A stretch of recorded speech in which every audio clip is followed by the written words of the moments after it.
नमस्कार विद्यार्थी मित्रांनो, स्वागत आहे तुम्हा सर्वांचं आपल्या यूट्यूब चॅनलवरती। विद्यार्थी मित्रांनो, सार्वजनिक आरोग्य विभाग भरती 2023 अंतर्गत माजी सैनिकच्या जागा कन्वर्ट होतील का याबाबत सर्वांनाच या ठिकाणी आतुरता होती। सो फायनली या ठिकाणी माजी सैनिकच्या जागा कन्वर्ट होऊन वेटिंग लिस्ट लागायला सुरुवात झालेली आहे। तुम्ही ज्या जिल्ह्यासाठी अप्लाय केलेला असाल त्या जिल्ह्याकरिता तुम्हाला PDF डाउनलोड करून पाहायचा आहे। त्या लिस्टमध्ये तुमच्या नावाचा समावेश आहे का तुम्हाला चेक करायचा आहे। Revised waiting list for health inspector ADHS okay. So malaria Nagpur डिस्ट्रिक्टसाठी या ठिकाणी पब्लिश करण्यात आलेली आहे 26/11/2024।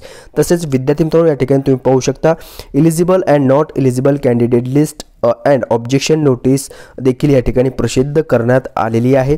तसेच विद्यार्थी मित्रांनो, या ठिकाणी वेटिंग लिस्ट आहे हेल्थ इन्स्पेक्टर करिता पेसा अंडर तसेच नॉन पेसा अंडर देखील या ठिकाणी लिस्ट जी आहे ते पब्लिश करण्यात आलेली आहे। ठीक आहे, याची लिंक तुम्हाला डिस्क्रिप्शनमध्ये प्रोव्हाइड केली जाईल। त्या लिंकवरती क्लिक करून तुम्ही या PDF जे आहेत ते डाउनलोड करून घ्या आणि तुमच्या नावाचा समावेश या ठिकाणी आहे का तुम्हाला चेक करायचा आहे।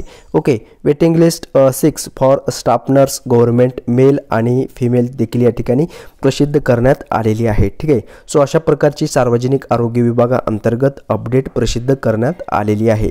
या व्यतिरिक्त तुमचे काही प्रश्न असतील तर कमेंट्स करून नक्की विचारायचं आहे। सो भेटूयात नेक्स्ट अपडेट घेऊन नवीन व्हिडिओमध्ये। धन्यवाद।